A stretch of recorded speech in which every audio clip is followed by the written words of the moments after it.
السلام عليكم ورحمة الله وبركاته. الحمد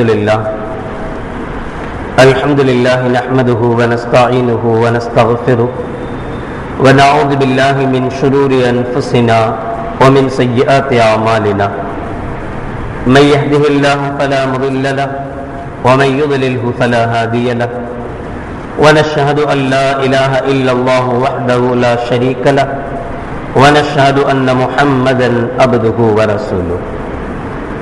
اللهم صل على سيدنا ومولانا محمد طب القلوب ودوائها وعافية الأبدان وشفائها ونور الأبصار وضيائها وعلى آله وصحبه وسلم.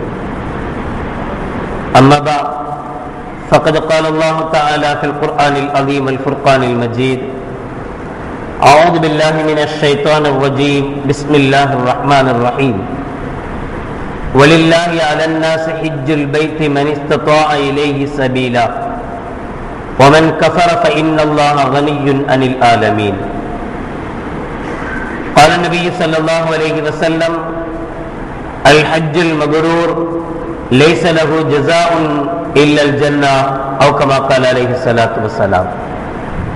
صدق الله العظيم وصدق رسوله النبي الكريم. سبحانك لا علم لنا إلا ما علمتنا إنك أنت العليم الحكيم.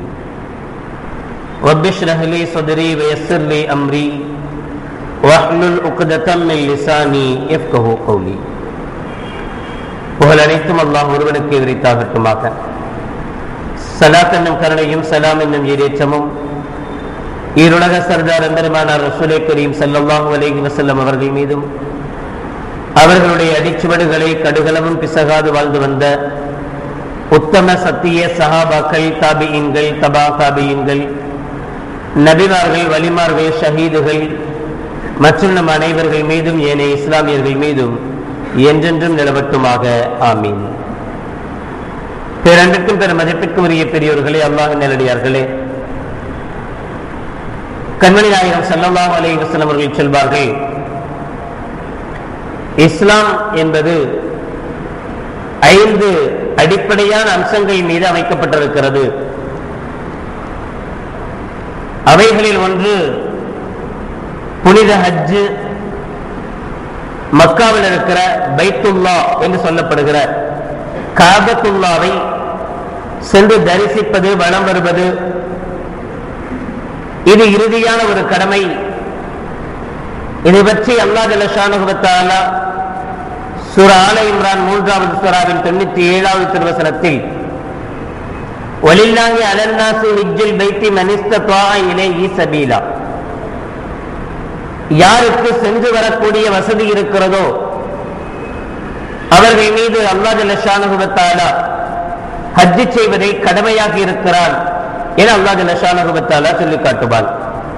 கண்மணி நாயகம் ஸல்லல்லாஹு அலைஹி வஸல்லம் அவர்களிடத்தில், யா ரசூலல்லாஹ், மன் இஸ்ததாஅ இலைஹி சபீலா, வசதி உள்ளவர் என்றால் யார் என்று கேட்கப்பட்ட போது, அஸ்ஸாது வர் ராஹிலா, சென்று வருவதற்குண்டான பயண ஏற்பாடும் சென்று வருவதற்குண்டான வசதி வாய்ப்புகளும் உடல் ராகத்தும் யாருக்கு இருக்குமோ அவர்கள் மனிஸ்ததா இலைஹி சபீலா, வசதி உள்ளவர்கள் என கண்மணி நாயகம் ஸல்லல்லாஹு அலைஹி வஸல்லம் அவர்கள் சொல்லி காட்டுவார்கள். ஹஜ்ஜுக்கு சென்று வருவதற்குண்டான ஹஜ்ஜுடைய காலத்துக்கு உட்பட்ட, ஹஜ்ஜுடைய காலம் என்பது உங்களுக்கு தெரிந்திருக்கும், 5 நாட்கள். 40 நாட்கள் என்று செல்வதெல்லாம் 5 நாட்கள் கடமையான அந்த நிகழ்வை முடித்துவிட்ட பிறகு இவ்வளவு பெரும் சிரமத்திற்கு நடுவில் இவ்வளவு மிகப்பெரிய பொருளை செலவழித்து இவ்வளவு தூரம் சென்றுவிட்டு கடமையை முடித்துவிட்டு வந்து விடுவதா? போனது போயாச்சு, கூட கொஞ்ச நாள் இருந்து மக்காவில் இன்னும் எவ்வளவு உம்ராக்கள் செய்ய முடியுமோ அவ்வளவு செய்து கண்மணி நாயகம் ஸல்லல்லாஹு அலைஹி வஸல்லம் ஜியாரத்தையும் முடித்து வரலாம் என்பதற்குத்தான் சில கால தாமதங்கள். 40 நாட்கள் என்பதெல்லாம், 35 நாட்கள் என்பதெல்லாம் இது போன்ற காரணங்களுக்குத்தானே தவிர ஹஜ்ஜுடைய காலங்கள் என்பது வெறும் 5 நாட்கள் மட்டும். ஒரு மனிதன் இந்த 5 நாட்கள் மக்காவில் தங்குவதற்கு வசதி வாய்ப்பு பெற்றிருக்கிறான். அதற்குண்டான பொருள் செலவு அவனிடத்தில் இருக்கிறது, சென்று வருவதற்குண்டான பொருட்செலவு, உடல் ஆரோக்கியமாக இருக்கிறான்.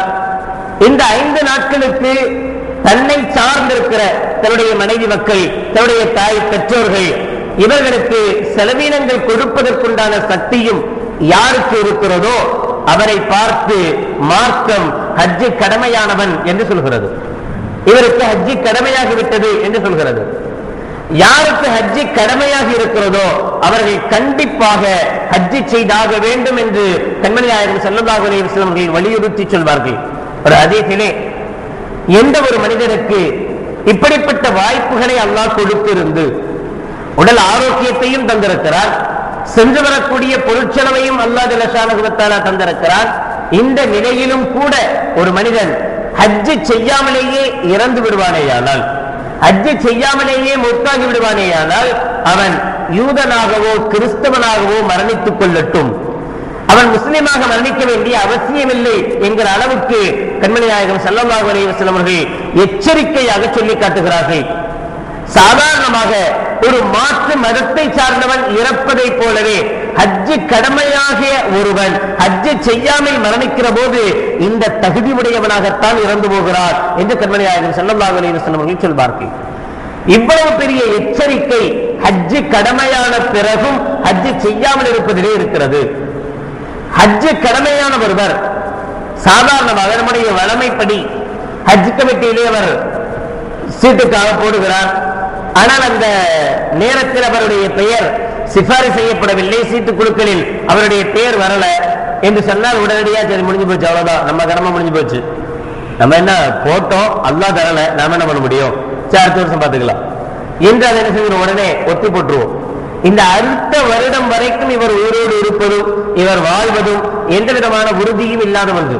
அல்லாஹ்விடத்தில் நாம் இந்த காரணத்தை சொல்லி, ஒருவர் ஹஜ்ஜு கடமையான ஒருவர், நான் ஹஜ் கமிட்டியில என்னுடைய பேரை கொடுத்திருந்தேன், ஆனா குழுக்கள் என்ன செய்யல, வரல, அதனால நான் ஹஜ்ஜு செய்யல என்று சொல்லி தப்பிக்க முடியாது. எந்த அளவுக்கு நியாயமான செலவீனங்கள், அதே சமயத்தில் சில டிராவல்ஸ்களை அணுகுகிற போது அதிகபட்சமான தொகைகள் அதிகபட்சமாக செலவழிக்க வேண்டியது இருக்கிறது என்றால் அப்படி செல்ல வேண்டும் என்றும் மார்க்கம் சொல்லவில்லை. நியாயமான ஒரு தொகையை யார் அழைத்து செல்வார்களோ அவர்கள் நமக்கு கிடைக்கிற போது கண்டிப்பாக அவர் ஹஜ்ஜை முடித்திருக்க வேண்டும், அந்த வருடத்திலேயே அவர் ஹஜ்ஜை முடிப்பதற்கு முயற்சிக்க வேண்டும்.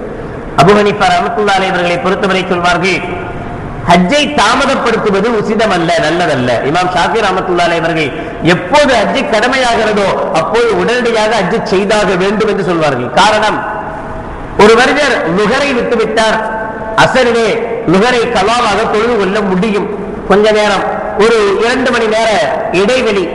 ஆனால் ஒரு ஹஜ்ஜு முடிந்து விடுவேயானால் அடுத்த ஹஜ்ஜை செய்வதற்கு சுமார் 1 வருட காலங்கள் ஒரு மனிதன் கவனை வாங்க வேண்டியது இருக்கிறது, காலதாமதம் செய்ய வேண்டியது இருக்கிறது. 1 வருட காலம் என்பது ஒரு நீண்ட இடைவெளி.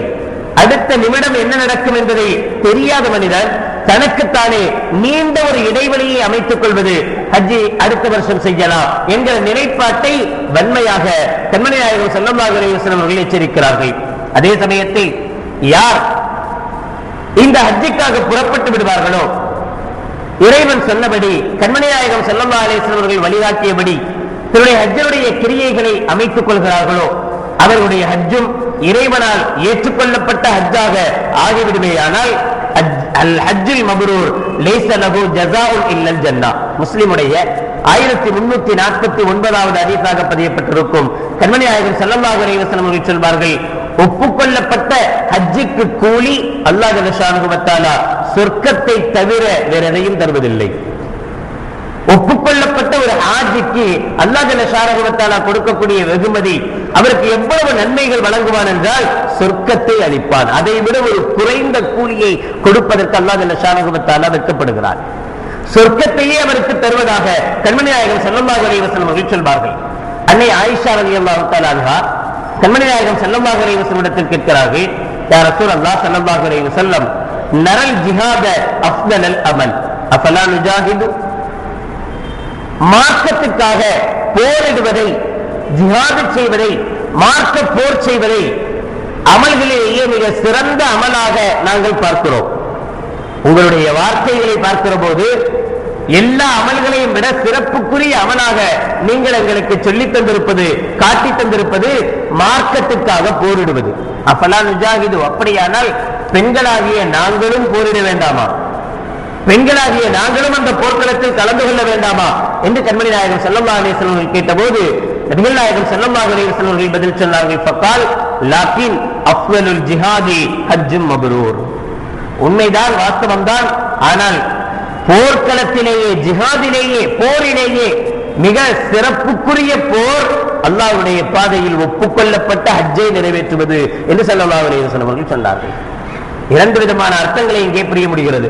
ஒன்று, ஜிஹாத் உயர்தரமான ஒரு அமலாக இருந்தாலும் ஹஜ் என்பதும் ஒரு ஜிஹாத். ஸல்லல்லாஹு அலைஹி வஸல்லம் இப்படி சொல்லவில்லை. இல்லையே, நான் ஒன்னும் அப்படி சொல்லலையே, ஹஜ் தான் உயர்தரமான அமல் என்று சொல்லவில்லை. உயர்தரமான செயல் ஹஜ் தான் என்று சொல்லவில்லை. ஜிஹாதிலேயே உயர்தரமானது ஹஜ் தான். அப்ப ஹஜ் என்பதும் ஒரு ஜிஹாது தான். ஹஜ் என்பதும் ஒரு இறை போராட்டம் தான், இறைவனுக்காக செய்யக்கூடிய ஒரு அறப்போர் தான். அந்த அறப்போர்களிலேயே மிக உயர்தரமான அறப்போர் ஜிஹாது தான், இது ஹஜ் தான். காரணம், ஹஜ்ஜிலேயும் ஒரு மனிதன் அவ்வளவு கஷ்டங்களையும் அடைய வேண்டியது இருக்கிறது. ஒரு போராளி ஒரு எதிரியை முன்னின்று தன்னுடைய உயிரை கொடுத்து மார்க்கத்துக்காக போரிடுவதை போலவே ஒரு ஹஜ் செய்யக்கூடிய ஒரு ஹாஜியும் பல சந்தர்ப்பங்களே, பல கஷ்டங்களை, பல இடர்களை, பல துன்பங்களை அவர் சந்திக்க வேண்டியது இருக்கிறது. எனவே இது உயர்தரமான ஜிஹாத் ஆயிடுச்சு. அதாவது தெரிஞ்சிடும், வாரோட போவோம், ஜிஹாதுக்கு தான் போறோம் தெரிஞ்சு. இங்க அப்படி அல்ல, சந்தோஷமான பயணம் நினைச்சிட்டு தான் கிளம்புறோம், சந்தோஷமான ஒரு பயணம் என்றுதான் ஆரம்பிக்கிறோம். ஆனா ஆரம்பித்த பிறகுதான் அதில் உள்ள ஒவ்வொரு கஷ்டங்களும் தெரிய வருகிறது. எவ்வளவு உயர்தரமான மனிதனாக இருந்தாலும் சரி, எவ்வளவு சொகுசான படுக்கையில் படுத்தவராக இருந்தாலும் சரி, அங்கே மினா என்கிற அந்த பாலைவனத்துக்கு செல்கிற போது அவர் வெட்ட வெளியிலே படுக்க வேண்டிய சூழ்நிலைகள் ஏற்படுகிறது. எல்லா பக்கமும் சுற்றி விளக்குகள் எரிந்து கொண்டே இருக்கிறது. ஆனாலும் தூங்க வேண்டிய கட்டாய சூழல் ஏற்படுகிறது. சொகுசு மெத்தைகள் அங்கே இல்லை, சர்வ சாதாரணமாக படுக்க வேண்டிய நிலைகள் ஏற்படுகிறது. மிக சொகுசான ஆடைகளை அணிந்தவர்தான், ஆனால் இப்போது ஒரு வெண்ணிற ஆடையை மட்டும் தன் மேனியிலே சுற்றிக் கொள்ள வேண்டிய அவசிய தேவை ஏற்படுகிறது. இதுவெல்லாம் மிக சொகுசாக வாழ்ந்த மனிதர்களுக்கு மிகப்பெரிய கஷ்டத்தை தரக்கூடிய காரியங்கள். இதிலே அவர்கள் தங்களுடைய மனதோடு போராடி, இல்ல இல்ல அல்லாஹ் சொல்லி இருக்கிறான், இப்படித்தான் இருந்தாக வேண்டும், கண்மணி நாயகம் ஸல்லல்லாஹு அலைஹி வஸல்லம் அவர்கள் வழிகாட்டி இருக்கிறார்கள், இப்படித்தான் நடக்க வேண்டும் என்று சொல்வது உண்மையிலேயே ஒரு மிகப்பெரிய போர் தான் என்பதை போல ஸல்லல்லாஹு அலைஹி வஸல்லம் அவர்கள் அஃவலுல் ஜிஹாதி ஹஜ்ஜும் மப்ரூர், ஜிஹாதிலேயே மிக உயர்தரமானது ஒப்புக்கொள்ளப்பட்ட ஹஜ் தான் என்று சொல்லி காட்டுவார்கள். இப்னு அப்பாஸ் ரலியல்லாஹு தஆலா அவர்கள் அறிவிக்கிற ஒரு ஹதீஸில், குன்னா மஅ நபி ஸல்லல்லாஹு அலைஹி வஸல்லம் பிமினா, நாங்கள் நபிகளாரோடு மினா என்கிற இடத்தில் தங்கியிருந்தோம்.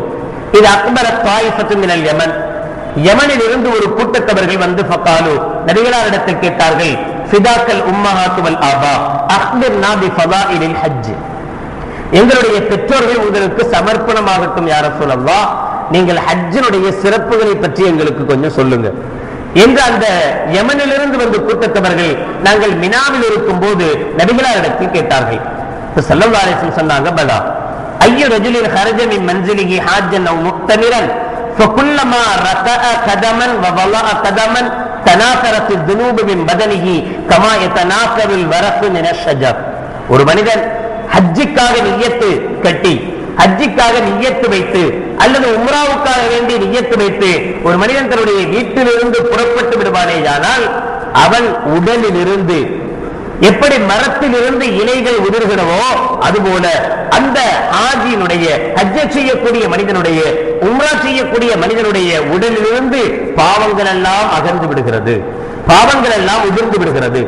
ஃபைதா வரதல் மதீனா, அவன் மதீனாவுக்கு வந்து சாஃபஹனி பிஸ்ஸலாம், அஸ்ஸலாமு அலைக்கும் யா ரசூலல்லாஹ் என்று சொல்லி என்னிடத்தில் முசாஃபஹா செய்தால், ஸல்லல்லாஹு அலைஹி வஸல்லம் சொல்கிறார்கள், ஒரு ஹாஜி மதீனாவுக்கு சென்று கண்மணி நாயகம் ஸல்லல்லாஹு அலைஹி வஸல்லம் மக்பராவுக்கு முன் நின்று அஸ்ஸலாமு அலைக்கும் யா ரசூலல்லாஹ் என்று சொல்வது வெறுமனே நபிகளாருக்கு சொல்லும் சலாம் அல்ல, நபிகளாரிடத்தில் செய்யும் முசாஃபஹா என்று சொல்கிறார்கள். முசாஃபஹானா கையும் கையும் குலுக்கிக் கொள்வது. ஸல்லல்லாஹு அலைஹி வஸல்லம் சொல்கிறார்கள், யார் என்னிடத்தில் வந்து சாஃபஹனி பிஸ்ஸலாம், அஸ்ஸலாமு அலைக்கும் என்று சொல்லி என்னிடத்தில் முசாஃபஹா கைலாக்கு செய்கிறாரோ, சாஃபஹத்துல் மலாயிகத்து பிஸ்ஸலாம், அவர்களுக்கு மலக்குமார்கள் சலாத்தை கொண்டு முசாஃபஹா செய்கிறார்கள். பிறகு அவர்கள் ஃபைதா வரத துல்ஹுலைஃபா துல்ஹுலைஃபா என்கிற இடத்திற்கு வந்து வகுத்தசல குளித்து தஹரல்லாஹு மினல் துனூபி வைதா அவர்கள் குளித்து சுத்தமாகிற போது அவர்களுடைய பாவங்களை அல்லாஹ் பரிசுத்தமாக்குகிறான். வைதா லபிஸ தௌபைனி ஜதீதைனி புதிய 2 ஆடைகளை அவர்கள் அணிகிற போது ஜத்ததல்லாஹு லஹு மினல் ஹஸனாத் நல்ல நல்ல புதுவிதமான நன்மைகளை அல்லாஹ் ஜல்ல ஷானஹு வ தஆலா அவர்களுக்கு தருகிறார். வைதா கான லப்பைக் அல்லாஹும்ம லப்பைக் அவர்கள் இஹ்ராமுடைய ஆடையை அணிந்து கொண்டு லப்பைக் அல்லாஹும்ம லப்பைக் இறைவா இதோ நான் வந்து விட்டேன், இதோ நான் வந்து விட்டேன் என்று அவர்கள் தல்பியா சொன்னால் அஜாபஹு ரப்பு இறைவன் அவர்களுக்கு பதிலளிக்கிறான். பிலப்பைக் உங்களுடைய வரவு நல்வரவாகுக, வஸாதைக் அஸ்மஉ கலாமக்க நான் உங்களுடைய வார்த்தைகளை கேட்கிறேன், வஅன்துரு இலைக்க நான் உங்களை கண்ணால் கொண்டு பார்க்கிறேன், நான் உங்களை பார்த்துக் கொண்டிருக்கிறேன் என்று அல்லாஹ் ஜல்ல ஷானஹு வ தஆலா பதில் சொல்கிறான். ஃபைதா தஹல மக்கா ஒரு ஹாஜி மக்காவுக்குள் நுழைந்து தவாஃப் செய்து வஸஆ பைன ஸஃபா வல் மர்வா ஸஃபாவுக்கும் மர்வாவுக்கும் மத்தியில் அந்த மனிதர் தொங்கோட்டம் ஓடினால் அஹ்லல்லாஹு லஹுல் கைராத் அவருக்கு அல்லாஹ் ஜல்ல ஷானஹு வ தஆலா பல அதிகமதியான நன்மைகளை வாரி வழங்குகிறார். ஃபைதா வகஃபு பி அரஃபா அரஃபாவிலே வந்து நின்று வல்லஜ்ஜத்தில் அஸ்வாத்து பில் ஹாஜாத் தன்னுடைய தேவைகள் குறித்து அல்லாஹ்விடத்தை அவர் சப்தமிடுகிற போது சப்தமாக துஆ செய்கிற போது பாஹல்லாஹு பிஹிம் மலாயிகா மலக்குமார்களை எல்லாம் அல்லாஹ் ஜல்ல ஷானஹு வ தஆலா அழைக்கிறார். சபஅ சமாவாத்தின் 7 வானங்களில் உள்ள மலக்குமார்களையும் வானவர்களையும் அல்லாஹ் அழைத்து வயக்கூலு யா மலாயிகத்தி வசுக்கானு சமாவாத்தி மலக்குமார்களே வானங்களில் வசிப்பவர்களே அமா தரோன இலா இபாதி என்னுடைய இந்த அடியானை நீங்கள் பார்த்தீர்களா? அத்தௌனி மின் குல்லி ஃபஜ்ஜின் அமீக் ஒவ்வொரு கரடுமுரடான பிரதேசங்களில் இருந்து இவர்கள் என்னை தேடி வந்திருக்கிறார்கள். ஷுஹ்ஸன் உதுரா தலை விரிகோளமாக தலை விரிந்தவர்களாக தூசிகள் படிந்தவர்களாக இதை பற்றியும் யோசிக்காமல் என்னுடைய அன்பை மட்டுமே எதிர்நோக்கி இவர்கள் வந்திருக்கிறார்கள். கத் அன்ஃபகு அல் அம்வால இப்படி இவர்கள் என்னை வந்து சந்திப்பதற்கு மிக பெரும் தொகையை செலவழித்திருக்கிறார்கள். அல்லாஹ் சொல்வானா கத் அன்ஃபகு அல் அம்வால மிகப்பெரிய தொகையை இவர்கள் செலவழித்திருக்கிறார்கள். வஸஅபுல் அபுதான மிக பெரும் கஷ்டங்களை இவர்கள் தாங்கி இருக்கிறார்கள். இறங்கின உடனே உடம்பு வலிக்குது, கை வலிக்குது, கால் வலிக்குது, எவ்வளவு சிரமங்கள் அத்தனையும் இவர்கள் தாங்கி இருக்கிறார்கள். என்னுடைய கண்ணியத்தின் மீது ஆணையாக என்னுடைய கண்ணியத்தின் மீது சத்தியமாக அவர்களுடைய பாவங்களை எல்லாம் நான் நன்மைகளாக மாற்றி விடுகிறேன்.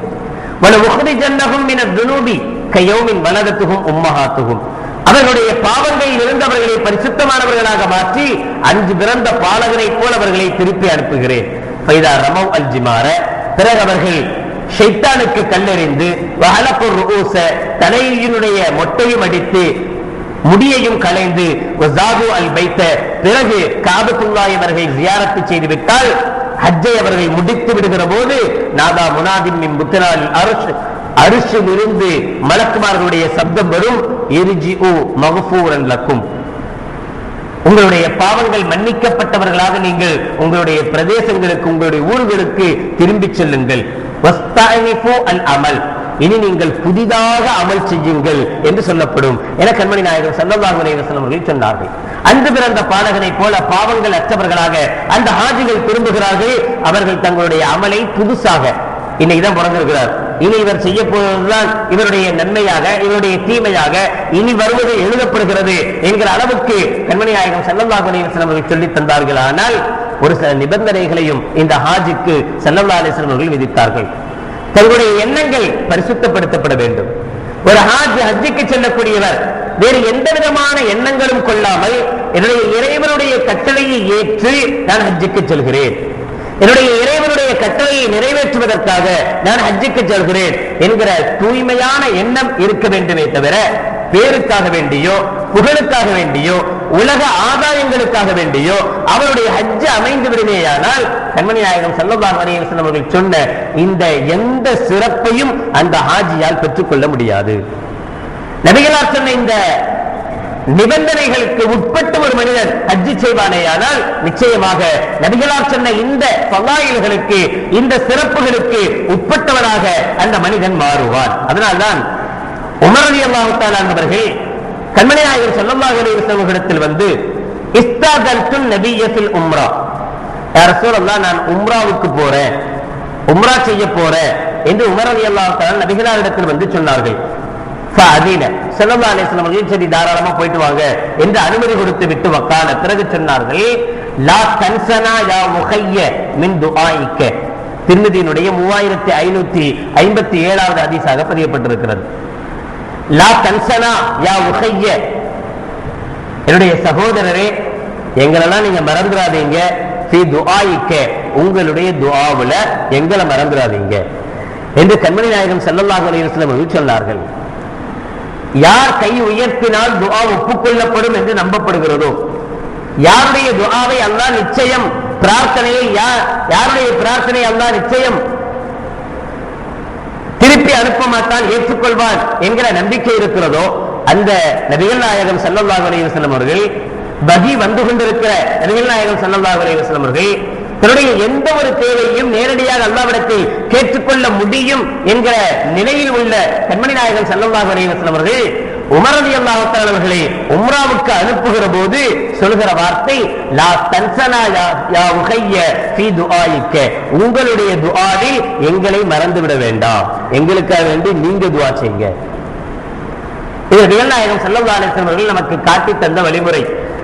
யார் ஹஜ்ஜுக்காக செல்கிறார்களோ, யார் உம்ராவுக்காக செல்கிறார்களோ அவர்களிடத்தில் நாம் என்னதான் பெரிய ஆபிதாக இருந்தாலும் சரி, பெரிய வணக்கசாலியாக இருந்தாலும் சரி, போகக்கூடிய அந்த ஹஜ் யார் ஹஜ்ஜுக்காக செல்கிறாரோ அவர் எவ்வளவு மோசமானவராக இருந்தாலும் சரி, ஏனென்றால் அவர் இனி போகிற இடம் இருக்கிறதே அது அப்படிப்பட்ட உயர்தரமான ஒரு இடம். இவ்வளவு காலங்கள் நம்மிடத்தில் அவர் நடமாடும் போது, நம்மிடத்தில் பேசுகிற போது, நம்மிடத்தில் வாழ்ந்த போது அவருடைய வாழ்க்கை ஒரு மாதிரியாக இருந்திருக்கலாம். ஆனால் இப்போது அவர் செல்ல போகிற இடம் இருக்கிறதே ஒரு புனிதமான இடம். அந்த இடம் இவரை நிச்சயம் புனிதமான மனிதனாகவும் மாற்ற வல்லமை உள்ளது.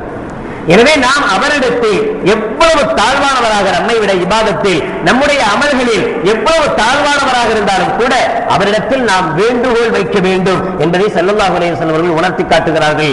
உங்களுடைய துஆவில் எங்களை மறந்துடாதீங்க, நீங்க உங்களுக்காக துஆ செய்யும் போது எங்களுக்காக வேண்டியும் துஆ செய்யுங்க, எங்களுடைய தேவைகள் நிறைவேறுவதற்காக வேண்டியும் துஆ செய்யுங்கள் என்று அவர்களிடத்தில் நீங்கள் துஆவை வேண்டுங்கள் என ஸல்லல்லாஹு அலைஹி வஸல்லம் அவர்கள் சொல்கிறார்கள். காரணம், இவர்கள் போகிற இடம், இவர்கள் போய் எங்கெல்லாம் துஆ செய்கிறார்களோ அந்த இடங்கள் எல்லாம் பரக்கத் பொருந்திய இடங்கள். அந்த இடங்களை பற்றி எல்லாம் நபிகள் நாயகம் ஸல்லல்லாஹு அலைஹி வஸல்லம் அவர்கள் பிரார்த்தனை ஒப்புக்கொள்ளப்படக்கூடிய இடங்கள் என்று ஸல்லல்லாஹு அலைஹி வஸல்லம் சொன்ன இடங்கள். மக்காவுக்கென்று தனிச்சிறப்பு இருக்கிறது, மக்காவில் உள்ள காபாவுக்கென்று தனிச்சிறப்பு இருக்கிறது, காபாவினுடைய ஒவ்வொரு கல்லுக்கும் தனிச்சிறப்பு இருக்கிறது, ஒவ்வொரு மூளைக்கும் தனிச்சிறப்பு இருக்கிறது, காபாவினுடைய வாசலுக்கும் சிறப்பு இருக்கிறது, காபாவின் மீது போர்த்தப்பட்டிருக்கிற போர்வைக்கும் சிறப்பு இருக்கிறது. எனவே இவர் போகக்கூடிய இடம் இருக்கிறதே ஒட்டுமொத்தமாக கால் வைக்கும் இடமெல்லாம் சிறப்புக்குரிய இடங்கள். இவர் எங்கெல்லாம் நின்று பிரார்த்தனை செய்கிறாரோ, துஆ செய்கிறார்களோ அந்த இடமெல்லாம் துஆ ஒப்புக்கொள்ளப்படக்கூடிய, பிரார்த்தனை ஏற்றுக்கொள்ளப்படக்கூடிய இடங்கள். எனவே அவர்களிடத்தில் உங்களுடைய தேவைகளுக்காக, உங்களுடைய தேவைகளை அல்லாஹ் நிறைவேற்றி தர வேண்டும் என்பதற்காக அவர்களை நீங்கள் துஆ செய்ய சொல்லுங்கள் என கண்மணி நாயகம் ஸல்லல்லாஹு அலைஹி வஸல்லம் அவர்கள் சொல்லி, மற்றொரு ஹதீஸில் சாலிம் இப்னு அப்துல்லா ரலியல்லாஹு தஆலா அவர்கள் சொல்வார்கள், திர்மிதியினுடைய 3438வது ஹதீஸாக பதியப்பட்டிருக்கும், கான யகூல் லிர்ரஜுலி இதா அராத சஃபரன், யாராவது பிரயாணம் செல்வதற்கு நாடினால், உதுனு மின்னி ஹத்தா உஅத்திஅக கமா கான ரசூலுல்லாஹி ஸல்லல்லாஹு அலைஹி வஸல்லம் யுபத்திஉனா. அப்ப சாலிம் இப்னு அப்துல்லா ரலியல்லாஹு தஆலா அவர்கள் சொல்வார்களா, எங்க போறீங்களா, இங்க வாங்க, பக்கத்துல வாங்க. ஸல்லல்லாஹு அலைஹி வஸல்லம் அவர்கள் எங்களை வழி அனுப்பியதை போல நான் உங்களை வழி அனுப்பி வைக்கிறேன். நாங்க எங்கேயாவது பிரயாணத்துக்கு போறோம் என்று ரசூலுல்லாஹ்விடத்தில் போய் சொன்னால் ஸல்லல்லாஹு அலைஹி வஸல்லம் எங்களை இப்படித்தான் வழி அனுப்புவார்கள் என்று சொல்லி, அஸ்தௌதிஉல்லாஹ தீனக வ அமானத்தக வ ஹவாதீம அமலிக என்கிற இந்த துஆவை ஓதி, அஸ்தௌதிஉல்லாஹ தீனக, அல்லாஹ் உங்களுடைய தீன் என்கிற மார்க்கத்தையும், வ அமானத்தக, நீங்கள் எதையெல்லாம் இங்கே அமானிதமாக அல்லாஹ்வுடைய அமானிதமாக விட்டு செல்கிறீர்களோ, உங்களுடைய வியாபாரம், உங்களுடைய குழந்தைகள், உங்களுடைய பெற்றோர்கள், உங்களுடைய மனைவி மக்கள், இவர்களை எல்லாம் அல்லாஹ்வுடைய பாதுகாப்புல விட்டுட்டு போறீங்க. மக்காவுக்காக, ஹஜ்ஜுக்காக, உம்ராவுக்காக அல்லது பிரயாணத்துக்காக இப்படி நீங்கள் எதையெல்லாம் அல்லாஹ்வுடைய அமானிதத்தில் விட்டு செல்கிறீர்களோ அதையும் அமலிக்க, அதே போல அல்லாஹ் உங்களுடைய இறுதி அமல்களையும் அல்லாஹ் ஜல்ல ஷானஹு வ தஆலா தன்னுடைய பொறுப்பில் வைத்துக் கொள்வானாக என்று அவருக்கு துஆ செய்து, அவருக்காக பிரார்த்தனை செய்து கண்மணி நாயகம் ஸல்லல்லாஹு அலைஹி வஸல்லம் அவர்கள் மற்றவர்களை வழி அனுப்புவார்கள். அதே போல நானும் உங்களை வழி அனுப்புகிறேன் என்று சாலிம் இப்னு அப்துல்லா ரலியல்லாஹு தஆலா அவர்கள் யார் தன்னிடத்தில் பிரயாணம் சென்றாலும், யார் பிரயாணத்துக்கு செல்வதாக சொன்னாலும் அவர்களிடத்திலே அஸ்தௌதிஉல்லாஹ தீனக வ அமானத்தக வ ஹவாதீம அமலிக என்கிற இந்த துஆவை ஓதி அவர்களுக்கு துஆ செய்து அனுப்பி வைப்பார்கள். நான் போயிட்டு வரேன், போயிட்டு வாங்க, நல்லபடியா போயிட்டு வாங்க என்று டாட்டா காட்டி அனுப்புவதல்ல, போன பிறகு அவர்களுக்கு கை காட்டுவதல்ல. இது நபிகள் நாயகம் ஸல்லல்லாஹு அலைஹி வஸல்லம் அவர்கள் காட்டி தந்த வழிமுறையும் அல்ல. நாம் அவர்களை வழி அனுப்பும் போது செய்ய வேண்டிய மிகப்பெரிய வழிமுறை என்ன அப்படின்னு சொன்னா, அவர்களுக்காக நாம் துஆ செய்வது. அல்லாஹ் அவர்களுடைய பிரயாணத்தை இலகுபடுத்த வேண்டும், லேசாக்க வேண்டும். அவர்களுடைய பிரயாணத்தில் இருக்கக்கூடிய சிக்கல்களை அல்லாஹ் அவர்களுக்கு நிவர்த்தி செய்து கொடுக்க வேண்டும்.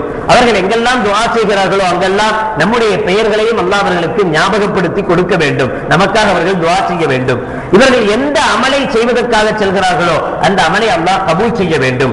இவருடைய எண்ணத்தை அல்லாஹ் இஹ்லாஸானதாக ஆக்க வேண்டும் என்று நாம் செய்கிற இந்த துஆக்கள் இருக்கிறதே, இதுதான் நாம் அவர்களுக்கு செய்ய வேண்டிய வசதி வாய்ப்புகள். அல்ஹம்துலில்லாஹ், ஒண்ணுக்கும் இயலாதவர், ஒண்ணுக்கும் முடியாதவர்கள் அல்ல ஹஜ்ஜுக்கு செல்பவர்கள்.